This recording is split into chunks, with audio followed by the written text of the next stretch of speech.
ಖಂಡಿತವಾಗ್ಲೂ SIT ಇಂದ ನ್ಯಾಯ ಸಿಗುತ್ತೆ. ಸುಜಾತಾ ಭಟ್ ಪ್ರಕರಣದಲ್ಲೂ ಕೂಡ ನೀವು ವಿಡಿಯೋ ಮಾಡಿದ್ರಿ. ಇಲ್ಲ, ಸುಜಾತಾ ಭಟ್ ಕೂಡ ಅದು ಅದೇ ರೀತಿ. ಅದೇ ಸುಜಾತಾ ಭಟ್ ಪ್ರಕರಣದ ಬಗ್ಗೆ ಈಗ ನಾನೇ ಕರ್ಕೊಂಡು ಬಂದೆ ಅನ್ನುವಂಥದ್ದು ಅಲಿಗೇಷನ್ಸ್ಗಳಿದೆ. ಬಟ್ ಹಿಂದೆ ವೀಕ್ಷಿಸಿದ್ರೆ ಅಥವಾ ಡೀಪಾಗಿ ಹೋದರೆ ಗೊತ್ತಾಗುತ್ತೆ. ನನಗಿಂತ ಮುಂಚೆ ಆಯ್ ಕರ್ನಾಡು ಅನ್ನೋ ಯೂಟ್ಯೂಬ್ ಚಾನಲ್ನಲ್ಲಿ ಅವರು ಫಸ್ಟ್ ಇಂಟರ್ವ್ಯೂನ ಕೊಟ್ಟಿರುವಂಥದ್ದು. ನಾವುಗಳೀಗ SITಗೂ ಸಹ ಹೇಳಿರುವಂಥದ್ದು. ಸೊ ನಾವು ಕೂಡ ಅವ್ರ ಮಾತನ್ನು ನಂಬಿ ಮೋಸ ಹೋಗಿದ್ದೀವಿ. ಅದಕ್ಕಿಂತ ಮುಂಚೆ ಯಾರು ಇಂಟರ್ವ್ಯೂನ ಕೊಟ್ಟಿದ್ದಾರೆ ಅವರು ಮೊದಲನೇದಾಗಿ ಅಲ್ಲಿ ಇಂಟರ್ವ್ಯೂ ಕೊಟ್ಟಿರೋದು. ಅವರು ವಿಜಯ್ ಕುಮಾರ್ ಅಂತ ಆಯ್ ಕರ್ನಾಡು ಯೂಟ್ಯೂಬ್ ಚಾನಲಲ್ಲಿ ಇಂಟರ್ವ್ಯೂನ ಕೊಟ್ಟಿದ್ದಾರೆ.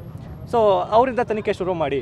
ಸೊ ಇದರಿಂದ ನಮಗೂ ಕೂಡ ಗೊತ್ತಿಲ್ಲ, ಸತ್ಯ ಗೊತ್ತಿಲ್ಲ, ನಮಗೆ ಮೇಲೆ ಈ ರೀತಿ ಆರೋಪಗಳು ಬಂದಿದೆ. ತನಿಖೆ ಮಾಡಿ ಅವ್ರನ್ನ ವಿಚಾರಿಸಿ ಅವ್ರನ್ನ ಹಿಂದೆ ಸತ್ಯ ಇದೆಯಾ ಅನ್ನುವಂಥದ್ದು SIT ಅವ್ರು ತಿಳ್ಕೊಬೇಕು.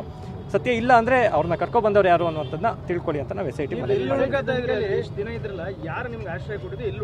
ನಾವು ಉಳ್ಕೊಳ್ತಾ ಇದ್ದಿದ್ದು ಬಂದು ತನುಷ್ ಅಂತ ಇದ್ದಾರೆ, ಅಂದರೆ ಇವ್ರ ಸಂಬಂಧಿಕರೇ, ಅವ್ರನ್ನ ಮಹೇಶ್ ಶೆಟ್ಟಿ ಅವ್ರ ಸಂಬಂಧಿಕರೇ. ಸೊ ನಮಗೆ ಬೇರೆ ಎಲ್ಲ ಉಳ್ಕೊಳ್ಳೋದಕ್ಕಾಗಲ್ಲ. ಈಗ ನಾವು ಇದೆಲ್ಲ ಮಾಡ್ತಾ ಇದ್ದೀವಿ ಅಂದರೆ ಈಗ ಹೋಗಿ ಆಬ್ವಿಯಸ್ ಎಲ್ಲಾದ್ರೂ ಉಳ್ಕೊಂಡ್ರೆ ನಮಗೆ ಗೊತ್ತು ಗ್ರೌಂಡ್ ರಿಪೋರ್ಟ್ ಮಾಡಿದ್ರಿಂದ ಸೇಫ್ ಇರಲ್ಲ.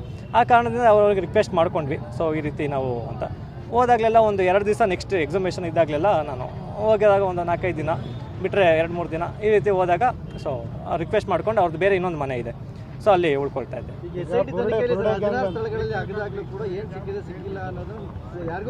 ಯಾರಿಗೂ ಗೊತ್ತಿಲ್ಲ.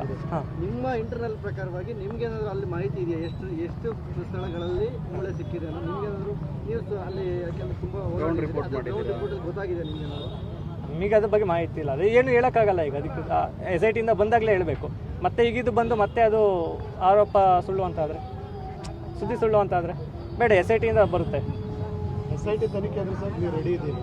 ನಿಮ್ಮ ಈಗ ಬುರುಡೆ ಗ್ಯಾಂಗ್ನಲ್ಲಿ ಅಭಿಷೇಕ್ ಖಂಡಿತ ಅಲ್ಲ, ಈಗ ಹೇಳ್ತಾ ಇದ್ದಾರಲ್ಲ, ಈ ಆರೋಪಗಳೆಲ್ಲ ಕೇಳಿ ಬಂದರೆ ನಾನು ಇವತ್ತು ಇಲ್ಲಿ ಇರಲಿಲ್ಲ, ನಾನು ಇವತ್ತು ಜೈಲಿನಲ್ಲಿ ಇರಬೇಕಾಗಿತ್ತು. ಜನಗಳಿಗೆ ಅಲ್ಲೇ ಅರ್ಥ ಆಗಿದೆ.